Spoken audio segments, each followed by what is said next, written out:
Welcome to All Right in Sin City, a podcast about writers and writing in the Windsor, Detroit region. Your podcasters today are Irene Moore Davis, author, educator, and local historian.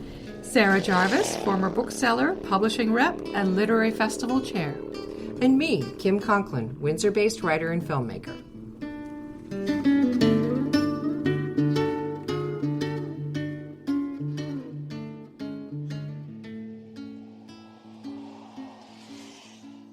Barbara Tran's poetry and fiction have appeared in the Paris Review, the Malahat Review, and Conjunctions. Included in Barbara's writing for the screen is the narration for Madame Pirate, Becoming a Legend, a short XR film. Barbara's poetry collection, In the Mynah Bird's Own Words, was the winner of the Tupelo Press's inaugural chapbook award. A co-editor of Watermark, Vietnamese American Poetry and Prose, 25th anniversary edition, Barbara is a member of the She Who Has No Masters and AfroMundo collectives. Much of her writing is conceived while walking, playing, or sharing a tasty morsel with a rescue dog. Precedented Parroting is published by Windsor's Palimpsest Press. Welcome, Barbara Tran. Thank you so much for having me. It's a joy to be here. Our pleasure. So what are your early memories of writing and sharing verse and stories? Oh, I think my first memory is when I was about 8, I decided to make my own chapbook. And all I recall of this was writing about a bunny and actually attaching a piece of cotton to my own illustration of the cover to make a tail. And also, when I was around that age, my best friend and I would make up stories and just kind of tag team to extend the stories. And we called it The Adventures of Audrey and Barbara. That's wonderful. Have you ever stopped writing? You've developed with writing. What caused you to keep going with your writing?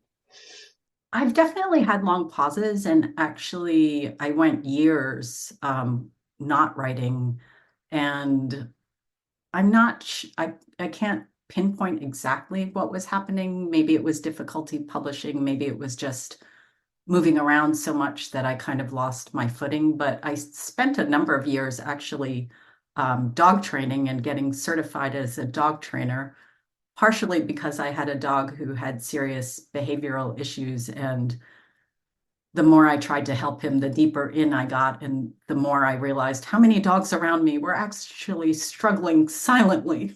So in The Art of Armadillo-Day, you cite American poets Elizabeth Bishop and Jericho Brown in the epigraph. What are your other poetic influences? So I would say early on, when I first started studying poetry, and I was at NYU at the time, and there was a limited number of poets of color that were being taught in the classes that I was taking.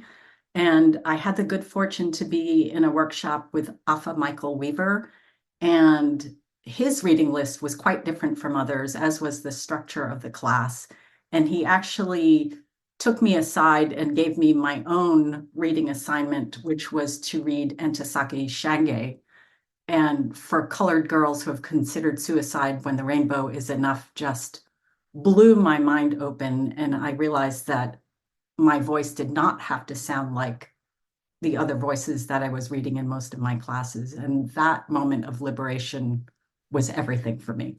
Descriptions of birds, life from a bird's perspective, bird idioms, and even a location called Eagle Rock all infused this collection.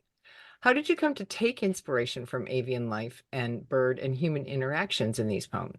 I moved to LA temporarily, and this was before the start of the pandemic. And to me, the air started to feel electric. I didn't know what was happening, but I thought even the animals were acting strangely, and I started finding feathers everywhere. And then there was this one point where even the coyotes were starting to leave carcasses in the road, and there were feral parrots in Pasadena, and they would just come screaming through the skies. And this was also, if you remember, before the pandemic started in March 2020, and then in May 2020, George Floyd was murdered. And this was also the time of so many wildfires out west. And I don't know if the animals felt the change in the earth, the energy. I don't know what it was, but ravens and hawks were leaving carcasses in the road, and I just felt something coming. And I didn't know what it was, but that's actually when I started writing the title poem. And why did you choose Precedented Parroting as the title of this collection? So with all this happening in the air and the electricity, somehow I was reminded of an article that I had read years ago in the New York Times Magazine about war veterans and traumatized parrots, and how somehow these two groups were finding belonging with each other that they could not find with others. And they were bonding so strongly. And I had read that so many years ago, but somehow with the electricity in the air, that story came back to me. And I looked up the article again. And those birds and those war veterans just came back alive to me. And that story of bonding and finding healing in other traumatized beings felt so relevant at that time because there was so much pain. I mean, after George Floyd, everyone hit the streets, and I felt like, how do we recover from this? Like, the country is being torn apart and we are being torn apart. How do we reconnect? Mm. And it also seems like your sense of your Vietnamese heritage echoes the sense of displacement that echoes the state of various birds in your works. Is that fair to say? How do you regard the experience of Vietnamese and North American culture in your poetry? It's very fair to say. So partially the parrot reference also refers back to a chapbook I wrote. The title is In the Mynah Bird's Own Words. And I had been thinking about immigrants, in particular my family, as these kinds of exotic birds in the country, especially at the time when my father immigrated, which was very early for a Vietnamese immigrant. At the time, apparently there were fewer than 1,000 Vietnamese in the whole US. And so I was thinking of him as being viewed as this exotic bird because even today, sometimes there's this assumption that if you have an Asian face, perhaps your language skills aren't up to someone's par.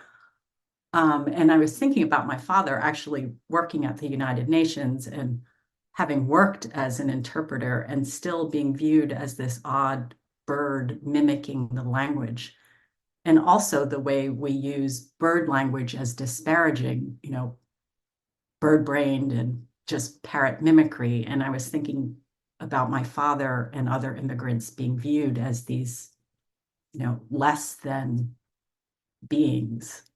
Names are tremendously important in these works, aren't they? There's kind of a sense of otherness in the naming of people and birds, as we see in the quote, "My birth certificate lists my given name as Barbara.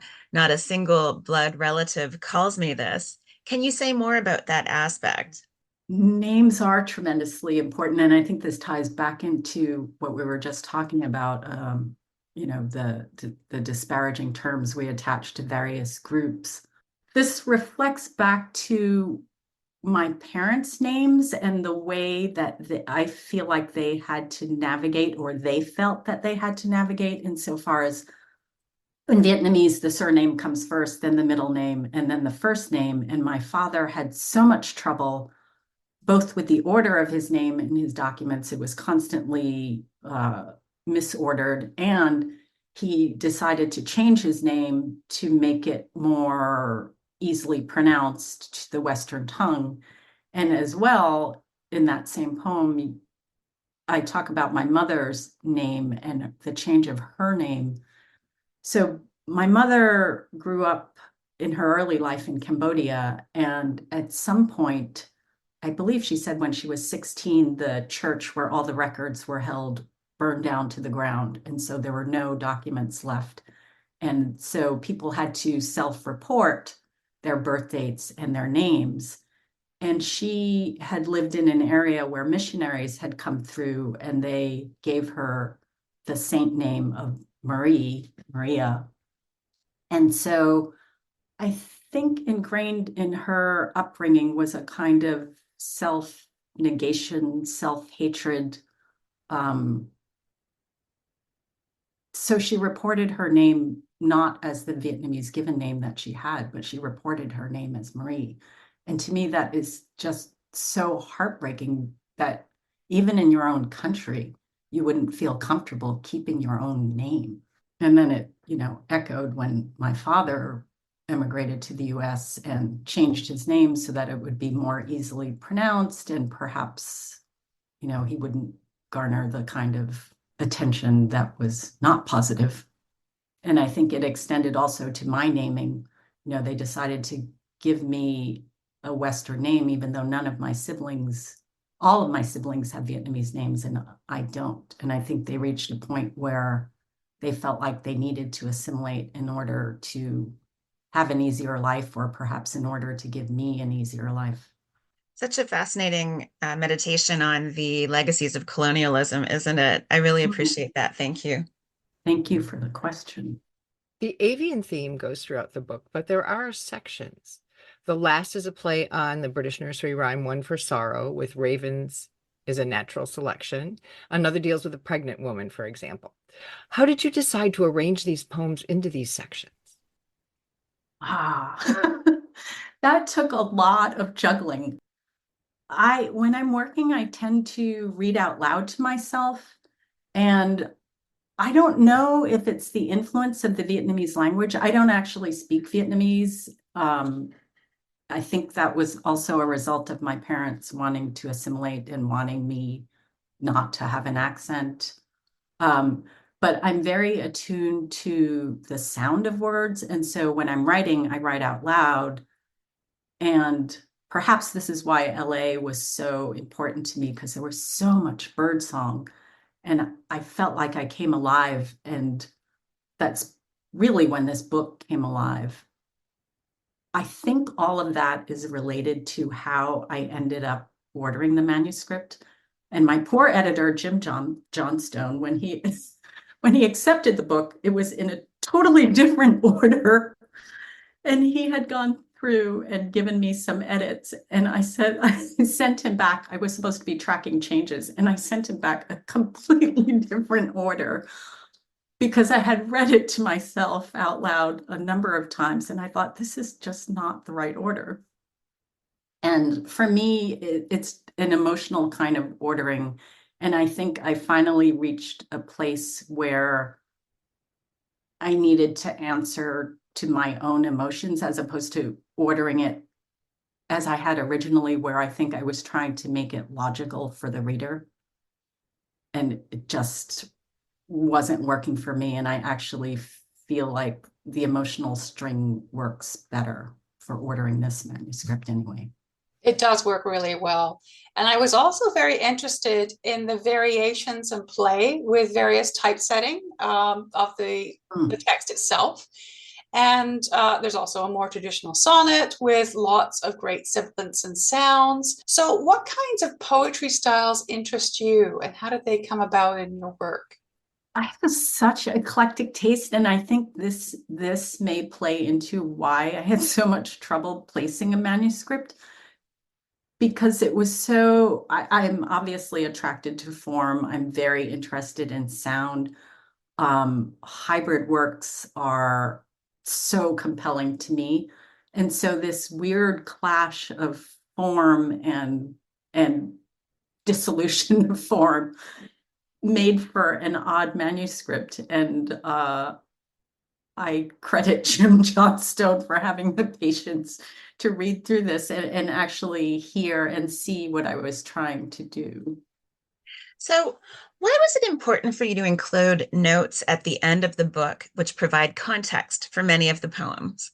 What a fine question, Irene. I think partially because when I'm working on these hybrid forms, in the back of my head, I have other information. And I I feel like if I were a visual artist, it would be a collage and there would be these facts, but I wasn't sure how to do that on the page. And the only way to include, or the way that I think these work best, was to include some of the background, because I do feel like it could be difficult to navigate without those notes if you're not sure where I'm coming from, including that New York Times article on the war veterans and the parrots, which I feel the mention of is just essential. And especially in cases like that, I also feel like I would like to give credit where credit is due, and that is just such an incredible story. And there are other references like that Radio Lab podcast, which is phenomenal. And if people haven't listened to that, the story of the color blue and the assignment of the color blue to the sky is so arbitrary in some ways, because so often the sky is really not blue. And it's fascinating that the name blue, the word blue, doesn't exist in a number of languages and is, not assigned to the sky or the sea. And I find that fascinating. Like in Homer, I think the seas were wine colored. Like, why do we now think they're always blue? I'm not sure. It is fascinating how ideas translate along with languages, I mean, they change Mm. from culture to culture. Yeah, I find that fascinating as well. You're also a screenwriter. How do you think that your screenwriter influences your other work? It's really teaching me to think and link image and word more closely. So I'm currently collaborating with a filmmaker who's also a visual artist and a scholar. And the way that she talks about various scenes and transitions is really helping me focus differently on the way that things might transition either via sound or image, in a way that is very different from just looking at the line. I think I'm very accustomed to looking at the physical layout on a page, and to be reattuned to the way something can transition without a word is fascinating. Just to follow up, where might people be able to find some examples of your film work? Would they be available online anywhere, or is it mostly at film festivals?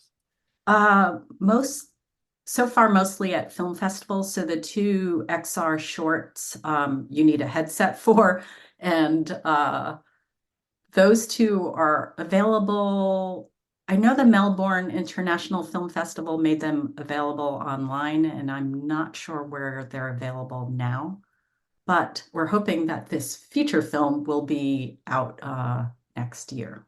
Very cool. Very cool. So tell us more about the collectives you belong to. She Who Has No Masters is one of them, with the the second S in masters in brackets, and AfroMundo, which is all one word. What is it about these collectives that feeds your own writing? And why do you feel like that kind of cooperation with others helps writers in general? She Who Has No Masters is a phenomenal group, and I'm so honored and grateful to be part of them. It's a group of women and non-binary people, writers and artists of the Vietnamese diaspora, and we work collectively. We're actually going on an artist residency to Mas Mocha next week. So we work collectively, and frequently someone will provide a prompt and we'll all respond, and a few members will cull some lines from each and start to weave them together into a cohesive whole. And so the authorship is erased and we respond to various things as a full collective. And that feeling of both sharing voice and of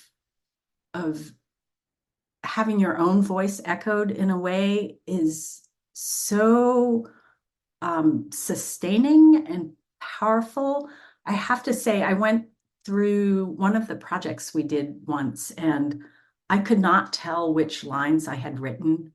And I didn't recognize my own lines. I actually went back just as an experiment to see which lines were mine, and I was surprised at which were not and which were. And I found that so empowering to be, part of this collective voicing where clearly our experiences, even though they are vastly different, are quite the same at the core. And to understand that and feel that and be nurtured by that was astounding. I mean, we're stretched across Canada, the US, Vietnam, and still our voices can meld this way. I think there's a very important message about community in there.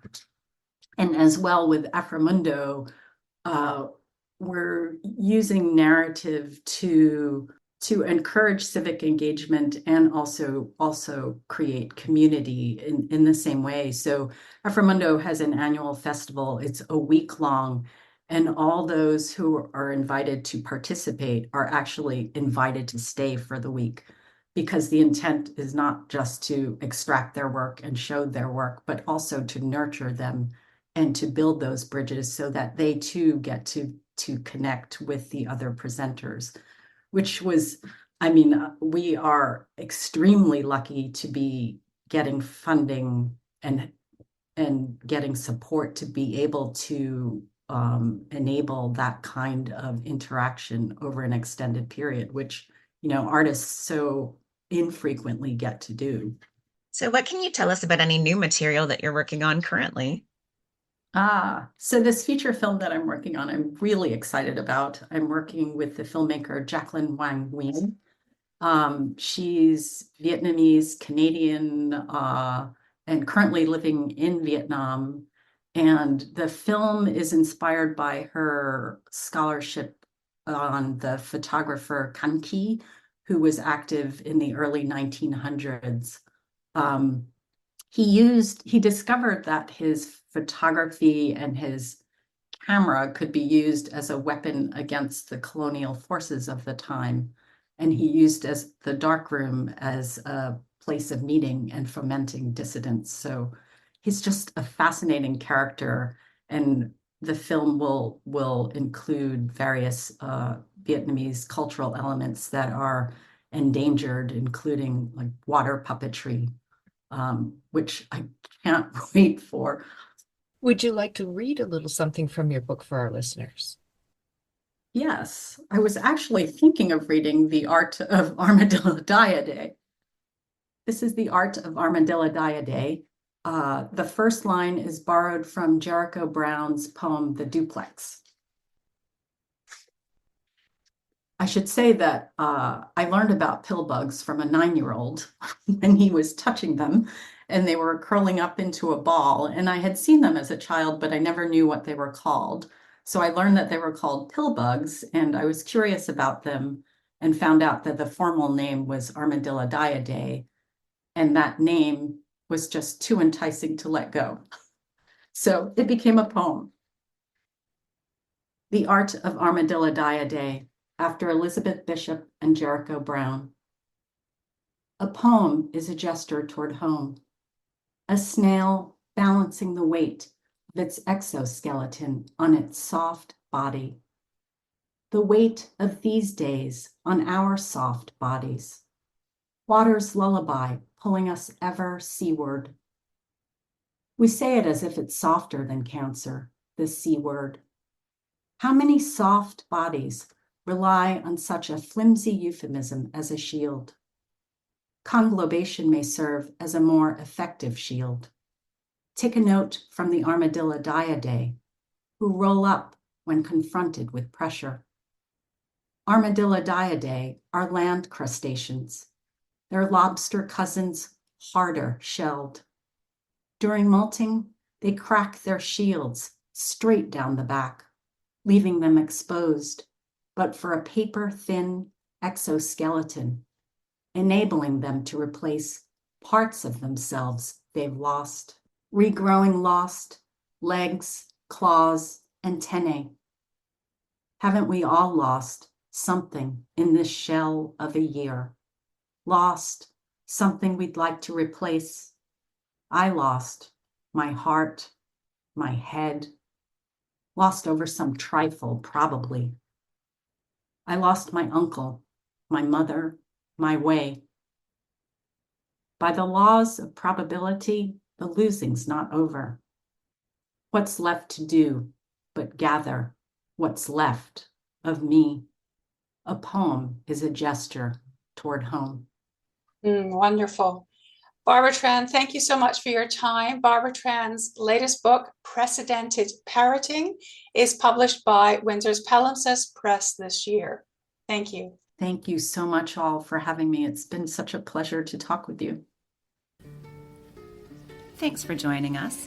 Look for more episodes of All Right in Sin City wherever you listen to podcasts, or check out our website, allrightinsincity.com. For information and announcements of new podcasts, sign up to our email list or follow us on Facebook and Twitter.